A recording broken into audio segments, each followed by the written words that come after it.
من زۆر برسیم بووە. دایکە چیمان هەیە؟ برنجێکی زۆر خۆشم بۆتان ئامادە کردووە شازادەکەم. ئەوە تا هات. لەگەڵ ڕۆنەکانی زێر چێژێکی شایان بە پاشاکان پێشکەش بکەن. بۆ ڕێکلامکردن لە کوردستان 24 پەیوەندی بکەن بە کۆمپانیای ئۆری میدیا.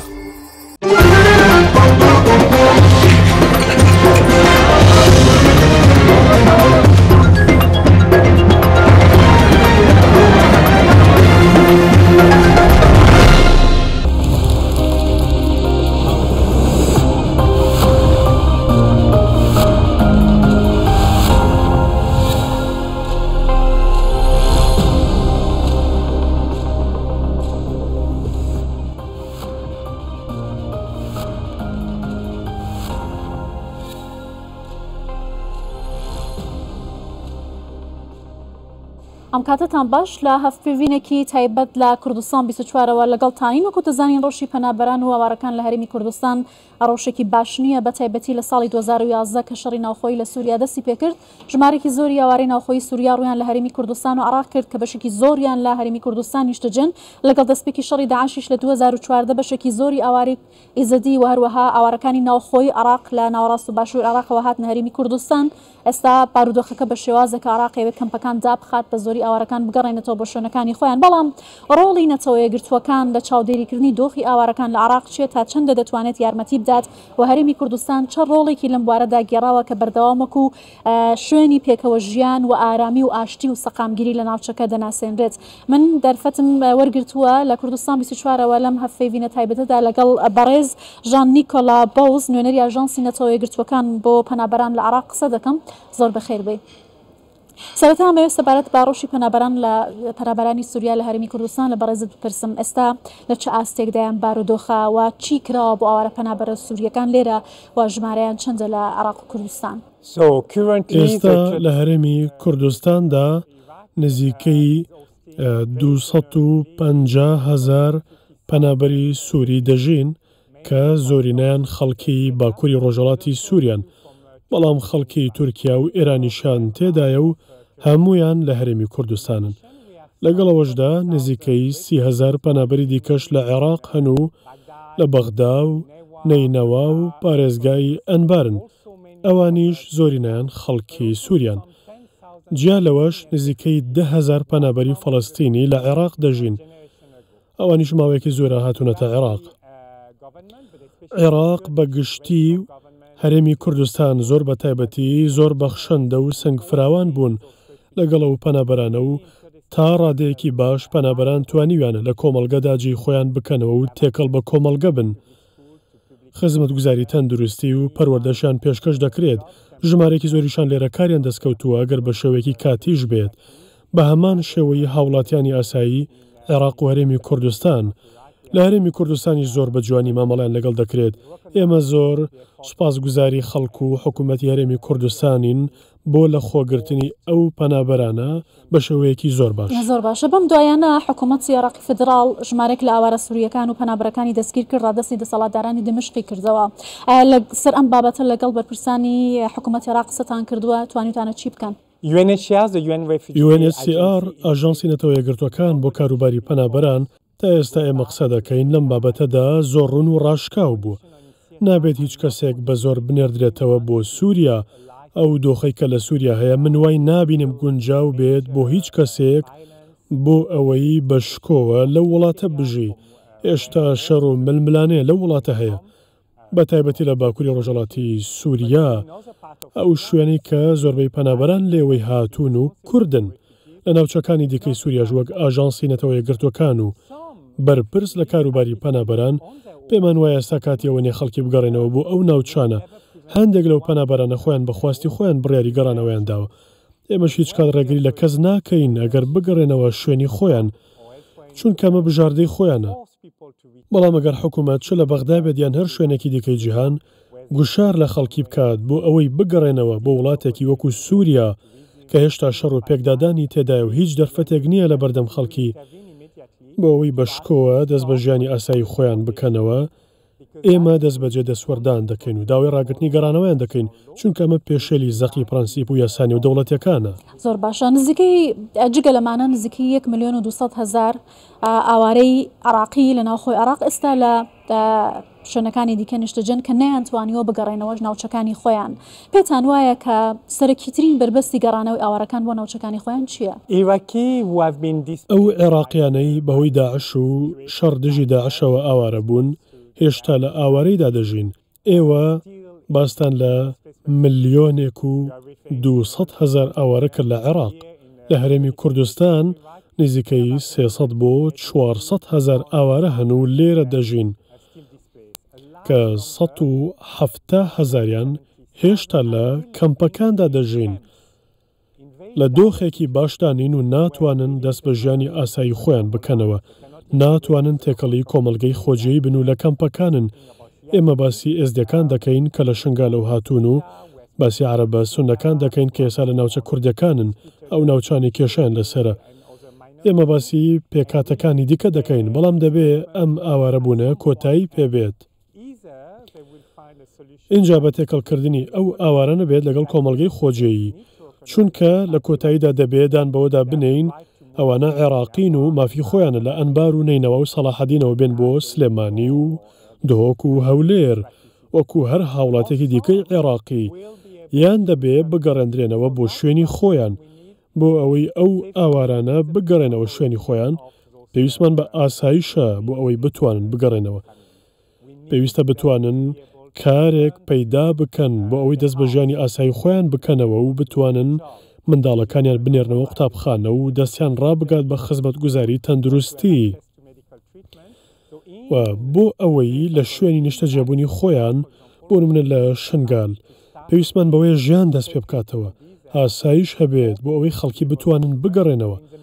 لە هەمان کاتدا ئەوەی ئێمە لەگەڵ بەرپرسانی حکوومەتی هەرێمی کوردستان ئێستا کاری لەسەر دەکەین ئەوەیە ئەو ئاوارانە لە شوێنی خۆیان نیشتەجێ بکرێن، مەبەستم لە دهۆک و هەولێر و سلێمانی، واتە بتوانن کەمپەکان بەجێ بهێڵن و تێکەڵی کۆمەلگە خۆجیەکان بن وەک هاوڵاتی عێراقی لەگەڵ خەڵکی دیکەدا بژین. زۆر باشە. دواتر سەپارەت بە ئاوارەکانی شنگالیش قسە دەکەین، بەڵام حکوومەتی عێراق لە ماوەکانی ڕابردوودا ژمارێک لە کەمپەکانی ژێر دەسەڵاتی خۆی بە زۆری داخستووە و ئەوێت بەم شێوەیە کۆتایی بە دۆسی پەنابەران و ئاوارە عێراقیەکان بهێنێت. ئایا ئەمە کێشەی ئاوارە عێراقیەکان چارەسەر دەکات؟ وەک پەنابەران بە هەمان شێوە بۆ ئاوارەکانیش نابێت ناچار بکرێن لەلایەن حکوومەتی عێراقەوە بگەڕێنەوە بۆ شوێنی خۆیان. ئەوانەی بەهۆی داعش و شەڕی ڕوبەڕووبوونەوەی داعشەوە ئاوارە بوون نابێت ناچار بە گەڕانەوە بکرێن ئەگەر هەز بکەن سەلامەت نابن. ئەمە پرەنسیپێکی سەرەکی و یاسای نێودەوڵەتیە. لەم سۆنگەیەوە یاساکانی عێراقیش دەرچێنراون. ئەمە پرسێکە پەیوەستە بە شکۆمەندیەوە، دەبێت دەرفەت بە خەڵکی بدەین کە خۆیان بڕیار بدەن، واتە نەک تەنیا بەهابوونی ئاسایش و پۆلیس، بەڵکو دەبێت لە ڕووی دەرونیشەوە هەز بە سەلامەتی و ئاسایش بکەن بۆ ئەوەی دڵنیا بنەوە لەوەی کە دەتوانن دەست بە ژیانی ئاسایی خۆیان بکەنەوە و دەتوانن منداڵەکان بنێرنەوە قوتابخانە تا دوایی. بۆیە گەڕانەوە بە زۆر بە هەموو شەوەیەک قەدەغە کراوە. ئێمەش بەردەوام ئەم گفتوگۆیەمان لەگەڵ حکوومەت هەیە بۆ ئەوەی فشار لە خەڵکی نەکەن بڕیارێک بدەن کە دژی خواستی خۆیان بێت و بە ناچاری ئەو بڕیارە بدەن. با ئەوەمان لەبیر بێت ئەوانەشی کە هاوڵاتی عێراقین دەبێت وەک هەر هاوڵاتێکی ئاسایی دیکە مامەڵیان لەگەڵدا بکرێت، واتە ئازادیان هەبێت لە بەسەرەوە بچنە بەغدا یان لە نینەوە بۆ سلێمانی. ئەمە خواستی خۆیانە و هاوڵاتی عێراقین، بۆیە چارەسەر ئەوەیە کە دۆخێکی لەبار بخۆڵقێنین بۆ ئەوەی خەڵکی بگەڕێنەوە بۆ شوێنی خۆیان. ئەگەر بیانەوێت بگەڕێنەوە، بەڵام ئەگەر نەیانەوێت نەگەڕێنەوە، ڕێگەیان بدەن لەو شوێنەی ئێستاتیدا دەژین تێکەڵی ئەو کۆمەلگەیە بن، یان ڕێگەیان بدەن بچنە هەر شوێنێک لە عێراق کە خۆیان پێیان خۆشە، بەڵام بە شێوەیەک بتوانن دەست بە ژیانی ئاسایی خۆیان بکەنەوە. گەڕانەوە تەنیا یەکێکە لە بژاردەکان. بژاردەی دیکە تێکەڵبوونیانە بەو کۆمەلگە خۆجییانی کە ئێستاتیدا دەژین. ئەو شێوەی ئێزدەکان دەتوانن لە پارێزگای دهۆک بمێنەوە بژین، چونکە پێش هاتنی داعش ئێزدی لە دهۆک ژیاون واتە مەرجنی هەمویان بگەڕێنەوە بۆ شوێنی خۆیان تەنیا لە کاتێکدا نەبێت خۆیان بیانەوێت و بتوانن بە شکۆ و سەربەرزیەوە بژین بێگومان. زۆر باشە ئای بە دوواداچوونتان بۆ ڕۆژی ئەو کەسانە کردووە کە گەڕاونەتەوە هیچ حاڵەتێکی دووبارە ئاوارە بوونەوەی ئەو کەسانەتان بینیوە کە گەڕاونەوە بۆ شوێنەکانی خۆیان یا بڵین بەهۆی بەردەوامی ناسەقامگیری بارودۆخی ئەمنی نەبوونی هەلی کار و بنیاد نەنانەوەی شوێنەکانیان جارێکی دیکە ئاواری ناوچەکانی دیکە بوو بێتنەوە لەم بارەوە ئامارێکتان هەیە؟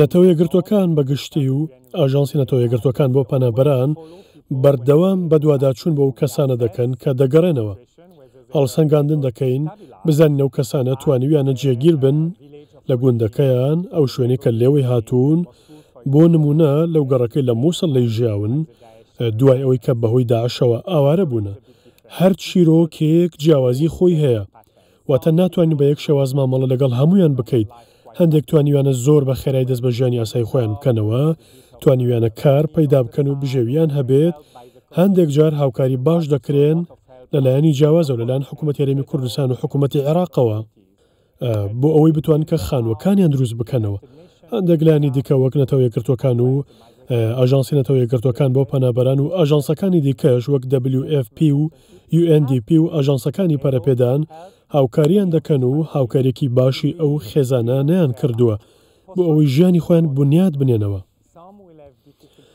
بۆ هەندێکیش زۆر زەحمەت بووە هەندێکیان کێشیان هەبووە لەوەی کە بگەڕێنەوە چونکە وەک ئەندامی داعش پەنجەیان بۆ ڕاکێشراوە بۆیان زۆر زەحمەت بووە لەلایەن کۆمەڵگەکەیانەوە کە جارێکی دیکە پەسەند بکرێنەوە چونکە وەک خێزان و ئەندام و هاوکاری داعش پەنجەیان بۆ ڕادەکێشرێت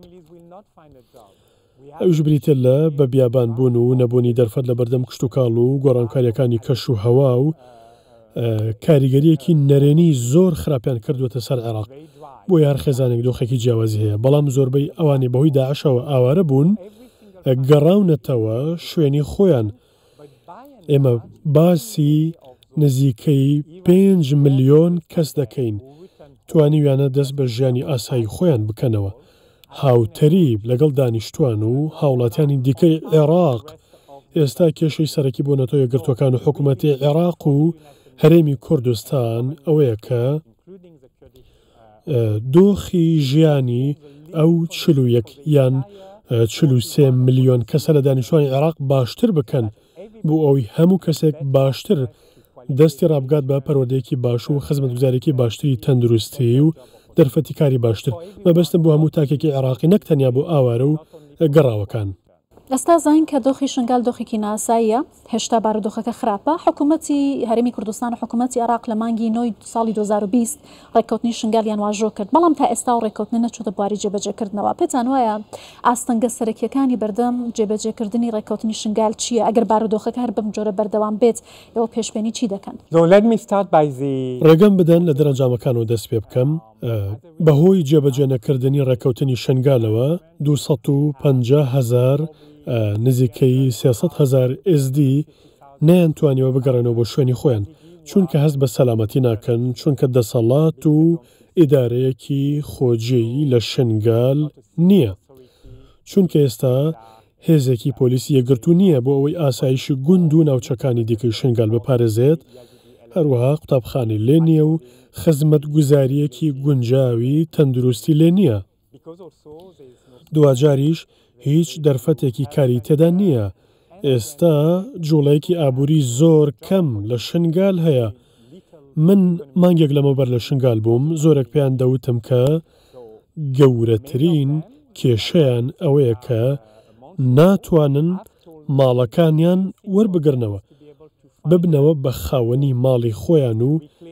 جارێکی دیکە بنیادی بنێنەوە چونکە زۆربەی خانوەکان ڕووخاون دووەم شت داوایان دەکرد ئاو بوو داوای ئاویان دەکرد دواتریش داوای قوتابخانە و نەخۆشخانە و شتێکی دیکەیان دەکرد ئەمە ئاماژەیەکە و پێمان دەڵێت کە ئێزدەکان دەیانەوێت بگەڕێنەوە چونکە زۆر گرنگە جارێکی دیکە لە شوێنی خۆیان دەست بە ژیان بکەنەوە و ئەو ناوچەیە لە ڕووی ئاینیەوە بۆ کۆمەڵگەی SD زۆر گرنگە پێم وایە زۆربەیان دەیانەوێت بگەڕێنەوە بەڵام بۆ ئەوەی کە ئەم گەڕانەوەی ڕوو بدات دەبێت ڕێککەوتنی شنگال جێبەجێ بکرێت ئێستا بۆچی ڕێکەوتنی شنگال جێبەجێ نەکراوە؟ ئەمەش پرسیارێکی تەواو سیاسی و زەحمەتیشە. ئێمە لێرەدا باسی چەند لایەنێکی جیاواز دەکەین. چەند ساڵێک لەمەوبەر لەسەر ڕێکەوتنی شنگال ڕێکەوتن. بەڵام جێبەجێکردنەکەی کاتێکی زۆری پێچوو. یۆنامی بەڕێز پلاسخار نەردی تایبەتی سکرتێری گشتی نەتەوە یەکگرتووەکان بۆ عێراق کاری کرد بۆ ئەوەی هانی حکوومەتی عێراق و هەرێمی کوردستان و ئێزدیەکان و لایەنەکانی دیکەش لە شنگال بدات بۆ ئەوەی ڕێکەوتنەکە جێبەجێ بکەن. ئەمەش زۆر لایەنی وەک ئاسایش و بنیادنانەوە کە نەتەوە یەکگرتووەکان هاوکارە لە دروستکردنی ڕێگاوبان و پرد و نۆژەنکردنەوەی قوتابخانە و نەخۆشخانەکان و هاوکاری خەڵکی بکات بۆ ئەوەی خانوەکانیان جارێکی دیکە دروست بکەنەوە. ئەو کەشتێکی دیکە هێنێتەوە یەکگرتووەکان بەڕاستی دەیەوێت بەدی بهێنێت. ئەویش دادپەروەریە. مەبەستم دادپەروەری بۆ ئەو ئێزدی ڕزگاربووانەی لەوەی کە بەسەریان هاتوو زۆرێک بە جینۆسایدیان ناساندووە بۆ زۆرێک لەوانەی کە دەستدرێژی سێکسیان کراوەتە سەر و زۆرێک لەوانەی کە شوێن بزر بوون و زۆرێک لەوانەی کە هێشتا لە ناو گۆڕە بۆ کۆمەڵەکاندا نەناسێنراونەتەوە بۆیە پێویستەکە دادپەروەری بۆ کۆمەلگە ئێزدەکان بەدی بهێنین. واتە نەک تەنیا ئاشتی و ئاسایش و قوتابخانە و ئەو خزمەت گوزاریانە بەڵکو دەتوانی بڵین دادپەروەری و بەرپرسیارەتی و سزادانی ئەوانەی کە تاوانەکانیان لە دژی کۆمەلگەی ئێزدی ئەنجام داوە. بێگومان ئەمەش زۆر گرنگە چونکە ئێزدیەکان شانی دادپەروەرین و دادپەروەریان دەوێت ئەگەر بیانەوێت ڕۆژێک لە ڕۆژان لە شنگال دەست بە ژیانی یاسایی خۆیان بکەنەوە. زۆر باشە. حکوومەتی یاریمی کوردستان پێشووتر ڕایگەیاندووە کە ئامادەیە بۆ بەردەوامیدان بە حەوانەوە لە خۆگرتنی ئاوارە و پەنابەران بۆ ئەم مەبەستە داوای هاوکاری لە ڕێکخراوە نێودەوڵەتیەکان و هاوکاری نێودەوڵەتی کردووە. چۆن دەتوانن یارمەتی و پاڵپشتی هەرێمی کوردستان بکەن لەم بوارەدا؟ با من پێش هەموو شتێک پیرۆزبای لە حکوومەتی هەرێمی کوردستان بکەم بە تایبەتی لە ڕێبەر ئەحمەد وەزیری ناوخۆ هەروەها لە JCC و سروەخان بۆ ئەو کارە ناوازەیان کە کردویانە چونکە نەک تەنیا پەنابەرانیان لە خۆگرتووە بەڵکو ئاوارە عێراقیەکان و ئێزدیەکانیشان لە خۆگرتووە و دەرگای ماڵ و قوتابخانە و نەخۆشخانەکانیان بۆ کردوونەتەوە و ڕێگەیان خۆش کردووە بۆ ئەوەی زۆر بەشیان کاریان دەست بکەوێت و دەست بە ژیانی ئاسایی خۆیان بکەنەوە. دەبێت دانی پێدا بنین ئەوەی کە کردویانە کارێکی زۆر ناوازە و گرنگ بووە و پێم وایە پێویستەکە خەڵکی کوردستان زۆر شانازی بە حکوومەتەکەیانەوە بکەن لە بەرامبەر و کارانەی کە کردویانە چونکە پێویستە لە سەرمان سەلامەتی و ئاسایش بوو ئەوانە دەستە بەر بکەین کە لە شەڕ و ململانەی و جیاکاری و سەرکوتکاریەوە هەڵاتون. ئەمانە دوو دۆخی زۆر مەترسیدار و خراپ بوون. ئەوەی بەهۆی داعشەوە لە عێراق ڕوویدا بەڵام لە هەمان کاتدا ئەوەشی لە سووریا ڕوویدا لە پڕێکدا ژمارەیەکی یەکجار زۆر ئاوارە لە ناوچەکانی دیکەی عێراقەوە ڕوویان لە هەرێمی کوردستان کرد و خەڵک و حکوومەتی کوردستان دەرگای ماڵ و دڵیان بۆ کردنەوە. ئێستا پێویستە چاومان لەسەر کوردستان و عێراقیش بێت بەگشتی. با من ڕاشکاو بم لەگەڵتان. زۆر زەحمەتە لە جیهان ململانێ و ئاڵۆزی هەیە. ئۆکرانیا و فەڵەستین و ئەوەی لە غەزە ڕوو دەدات بەڕاستی تۆقێنەرە سیرکردنیشی زۆر زەحمەتە و پێویستێکی زۆریان بە هاوکاری مرۆیی و بنیادنانەوە هەیە. لە ئەفریقا هێشتا شەڕ و ئاڵۆزی هەیە. ئەفغانستانمان هەیە. هێشتا پەنابەرانی بۆرما هەن لە بەنگلادیش. واتە شەڕ و پێکدادانی زۆر لە هەموو جیهان هەن بە بەراورد بە ناوچەکانی دیکە. اینجا ئەگەر پەسەند بکرێت و باوەڕی پێ بکرێت لەلایەن حکوومەتی هەرێمی کوردستان و عێراقەوە ئاسان بێدیاننا لێرە زۆر کاری باشتر کراوە لە ناوچەکانی دیکەی جیهان. بەبەستم لە ڕووی دارایی و سیاسیەوە هاوکاری ئاوارە و پەنابەرانیان کردووە. نەتەوە یەکگرتوەکان و ئاژانسی پەنابەران بوونیان لێرە بۆ گەیاندنی هاوکاریەکان و ڕاکێشانی سەرنجی کۆمەڵگەی نێودەوڵەتیە. بەتایبەتی ئەمریکا چونکە ئەمریکا بەخشەری سەرەکیمانە لە عێراق لەگەڵ ژمارەیەکی کەم لە وڵاتانی ئەوروپی داواش لە وڵاتانی کەنداو دەکەین هاوکارمان بن. بەڵام دەبێت دان بۆدا بنین کەمتر سەرنج لەسەر عێراقە بەهۆی ئەو هەموو قەیرانانی لە ناوچە جیاوازەکانی جیهان هەن. بۆیە گرنگە ئەوەی کە حکوومەتی هەرێمی کوردستان و عێراق کردویانە زەقی بکەینەوە کە چۆن پرۆسەی گەڕاندنەوەی ئاوار و پەنابەران ئەنجام دراوە، لە هەمان کاتدا چۆن ئەو ئاوارانە تێکەڵ بە کۆمەلگە خۆجیەکان کراونەتەوە. زۆر باشە لەگەڵ ئەو هۆکارانی کە باستان کردەوە بەراورد لەگەڵ ئەو ناوچانەی کە ناوتان هێنا، ئایا هێشتا سەرنجی کۆمەلگەی نێودەوڵەتی لەسەر عێراقا وەکو شوێنێک وەکو وڵاتێک کە پێویستی بە هاوکاری مرۆیی هەیە و هەندێک لەو هۆکارانەی کە هاوکاریە نێودەوڵەتیەکان بۆ ناوچەیە کەم بۆتەوە توان باسی بکەن چییە؟ بە دیاریکراوی بۆ پەنابەرانی سووریا ئەوانەی کە لە هەرێمی کوردستانن ئێمە نیگەرانین لەوەی کە هەندێکیان لە دۆخێکی خراپی ئابووریدا دەژین، بەڵام ئەمەش تەنیا پەنابەرانی سووری نین لەم دۆخەدان، بەڵکو دەبینین کە خێزانی کوردیشان هەمان دۆخیان هەیە. ئێمە کار دەکەین نەک تەنیا لەگەڵ وڵاتانی بەخشەر، بەڵکو لەگەڵ بانکی نێودەوڵەتی، وەزارەتی کار و کاروباری کۆمەڵایەتی و وەزارەتی پلاندانانی حکوومەتی هەرێمی کوردستان بۆ ئەوەی پلاندا بنێن بۆ ڕێخستنەوەی تۆڕی چاودێری کۆمەڵایەتی و پیادەکردنێکی میکانیزمەکانی ڕوبەڕووبوونەوەی هەژاری گونجاو بۆ ئەوەی لە ڕێگەیەوە هەم پەنابەرانی سووریا و هەم خێزانە هەژارەکانی کوردستانیش بتوانن هاوکاری دارایی وەربگرن. ئەمەش موچە نییە، بەڵکو میکانیزمێکە بۆ ڕوبەڕووبوونەوەی هەژاری، بۆ ئەوەی ئەو خەڵکە بکەونە سەر و هێڵی هەژاریەوە، بۆ ئەوەی بتوانن بژەوی منداڵەکانیان دابین بکەن و بتوانن پێداویستە تەندروستیەکانیان دابین بکەن و خزمەتی بە تەمەنەکان بکەن و جلوبەرگی پێویست بکردن و کرێخانویان بدەن و نەکەونە بەرمەترسی دەرکردن لەبەر نەدانی کرێخانوەکەیان. ئەمە یەکێکە لە کارە لە پێشینەکانی ئاژانسی نەتەوە یەکگرتوەکان، نەک تەنیا بۆ پەنابەرانی سووریا بەڵکو بە هاوڵاتیانی خۆجەی کوردستانیش کە بەهۆی هەڵاوسان و نەبوونی دەرفەتی کار و کێشەکانی دیکەوە لە دۆخێکی سەختی ئابووریدان کە ئەم هاوکاریە بیانگرێتەوە بتوانن پێداویستەکانیان دابین بکەن. ئەمەش نەکتەنیا لە ڕێگەی بەخشەرە نێودەوڵەتیەکان، بەڵکو لە ڕێگەی حکوومەتەوە بە ئەوی ببێتە پرۆگرامێکی بەردەوام بۆ ماوەیەکی دوور و درێژ بەردەوام بێت. زۆر باشە. بڕیارە کە دیداری جیهانی پەنابەران بە ناوەڕاستی مانگی کانونی یەکەم لە ژنێڤ ببەسرێت. بەرپرسانی حکوومەتی عێراق و هەرێمی کوردستانیش بەشدار دەبن. ئێوە وەکو نوێنەری ئاژانسی نەتەوە یەکگرتووەکان بۆ پەنابەران لە عێراق چه پەیامێکتان لەو دیدارەدا دەبێت؟ داوای چه هاوکاریەک لە کاربەدەستان و بەخشەرانی ئەو دیدارەوە کۆنفرانسە دەکەن لەوێ؟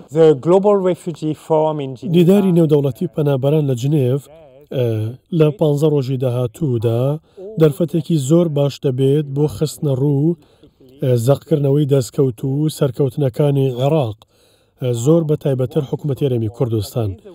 دەمانەوێت بە جیهان و کۆمەڵگەی نێودەوڵەتی بڵێین دەرفەت هەیە و دەکرێت پێشوازی لە ئاوارە و پەنابەران بکەیت و بە شکۆ و کەرامەتەوە بژین و ڕێگەیان بۆ خۆش بکەیت، دەستیان بگاتە خزمەتگوزاریە سەرەتایەکان بە تایبەتی پەروەردە و تەندروستی وەک UNHCR و ئاژانسەکانی نەتەوە یەکگرتووەکان، ئەوەی کە زۆر پێی خۆشحاڵین بەشداری وەزیری پەروەردەی حکوومەتی هەرێمی کوردستان لەو بۆنەیە. بۆچی؟ چونکە وەزیری پەروەردەی حکوومەتی هەرێمی کوردستان من دەرفەتم هەبووە چەند جارێک لە ڕێگەی میدیاکانی کوردستانەوە بیبینم شتێکی ناوازەی کردووە لە هەموو جیهان، نەک تەنیا ڕێگەی داوە منداڵانی پەنابەرانی سووریا بچنە قوتابخانە لەگەڵ قوتابیانی دیکەی خۆجێیی، بەڵکو بڕیارێکی زۆر ئازایانەیدا بە وەرگرتنی ئەو مامۆستا بەتوانایانی کە مەبەستم ئەو مامۆستا پەنابەرانی کە بڕوانامەیان هەیە و لە سووریا وەریان گرتو و دەتوانن وانە بڵێنەوە. وەزیری پەروەردە دەڵێ بۆچی ڕێگەیان پێ نەدەین لە قوتابخانەکانمان وانە بڵێنەوە، هەم قوتابیانی خێزانە پەنابەرەکان و هەم قوتابیانی ئێمەش فێر بکەن. ئەمە بیرۆکێکی زۆر ژیرانە و بلیمەتانەیە. ئێمەش دەمانەوێت کە بەشداری وەزیری پەروەردە لەو دیدارە ئەم بابەتە زەق بکەینەوە، چونکە باوەڕمان وایە کوردستان دەتوانێت جیهان فێر بکات چۆن دەرفەتی پەروەردە و فێرکردن نەک تەنیا بۆ قوتابی خێزانە پەنابەرەکان بەڵکو بۆ مامۆستا پەنابەرەکانی بڕەخسێنێت. زۆر باشە لە کۆتایشدا ئەمەوێ ئەمەژە بە کێشە لە نێو کەمپی پەنابەرانە بکەم بە تایبەتی لە کەمپەکانی هەرێمی کوردستان لە ماوەی ڕابردوودا چەندین حاڵەتی ئاگرکەوتنەوە ڕووی داوە کە قوربانیشی لێ کەوتۆتەوە حاڵەتی گیان لە دەستانیشە بووە. ئایا وەکو UNHCR هیچ کراوە بۆی کە ڕێگری لە حاڵەتی دووبارەبوونەوەی ئەم حاڵەتانە بکرێت یا ڕووداوی لەو شێوەیە دووبارە نەبێتەوە؟ نەتەوەی گرتوەکان بۆ کاروباری پەنابەران لەگەڵ هەبوونی کەمپ نییە بەهۆی چەند هۆکارێک ئیتر هەر لە تێچۆکەیان و جیاکردنەوەی ئاوارە و پەنابەران لەگەڵ کۆمەڵگەی خۆجێی و ڕێگریکردن لە خەڵکی بۆ ئەوەی سربەخۆی و دەرفەتی ئابوووریان وەک پێویست نەبێت نەتوانن قوتابیەکانی بنێرنە قوتابخانە بەڵکو بەهۆی ئەو ئاگرکەوتنەوانەشی کە ئێوە ئاماژەتان پێدان کە چەندین جار دووبارە بوونەتەوە بە تایبەتی لە کەمپەکانی دهۆک چونکە خێمەکان زۆر لە یەکەوە نزیکن داوامان لە خەڵکی کردووە ئەو خێمانە لە یەک دوور بکەنەوە بەڵام سوودی نەبووە. ئێمە جۆرێک لە خێمەمان هەیە کە ئاگر ناگرێت ئەوەش سوودی نەبووە و وەک ئێوە ئاماژەتان پێدا ساڵانە دەبینین ئاگر دەکەوێتەوە و منداڵان گیان لە دەست دەدەن چونکە دایکەکە ویستوێتی خواردن ئامادە بکات یان بەوەی ئەوەی کە زۆپاکەیان لە نزیک خێمەکە داناوە. هۆکارەکەشی ئەوەی کە بەردەوام داوامان لە حکوومەتی هەرێمی کوردستان کردووە ئەم سیاسەت و شێوازی کەمپانە ڕابگرێت چونکە ڕێگەی دیکەمان هەیە بۆ مامەڵەکردن بە تایبەتی کە ئاوارەکان ئەوانەی خەڵکی عێراقن و بەهۆی داعشەوە ئاوارە بوون خەڵکی ئەم وڵاتەن و پێویست ناکات بخرێنە کەمپەکانەوە دەبێت دەوانە تێکەڵ بکرێنەوە بە کۆمەلگە خۆجوییەکان. ئێمە دەتوانین هاوکاریان بین بۆ ئەوەی شوێنێکیان بکرێ بۆ بگرن دەتوانین هاوکاریان بین بۆ ئەوەی منداڵەکانیان بخەنە بەرخوێندن هاوکاریان بین کە کاریان دەست بکەوێت. کەمپەکان هیچ کات چارەسەر نەبوون. ئێمە ئێستا زۆر بەوردی لەگەڵ وەزیری ناوخۆ بەڕێز ڕێبەر ئەحمەد کار دەکەین بۆ دۆزینەوەی چارەسەرێک بۆ هەریەکێک لەو کەمپانە واتە لە دەرەوەی کەمپەکان زۆر گرنگە وەک باسم کرد نەک تەنیا بەهۆی تێچۆکیان و ناپێویستیان نەک بەهۆی ئەوەی کە شێوازێکی شکۆمەندانە نییە بەڵکو بەهۆی مەترسیەکانی و ئاگرکەوتنەوانی کە ساڵانە ڕوەدەن. زۆر سپاس کە لەم هەفتێنە تایبەتە لەگەڵ کوردستان 24 بووی بەڕێز ژان نیکۆلا بەوز نوێنەری ئاژانسی نەتۆی گرتوەکان بۆ پەنابەران لە عێراق زۆر سپاس کە میانی کوردستان 24 بووی. بەڕێزان هەفتێنێکی تایبەتی کوردستان 24 بوو تایبەت بە پرسی پەنابەر و ئاوارەکان لە عێراق و هەرێمی کوردستان لەگەڵ نوێنەری ئاژانسی نەتۆی گرتوەکان بۆ پرسی پەنابەران لە عێراق. سپاس کە تا ئێستا بینەروی سەری کوردستان 24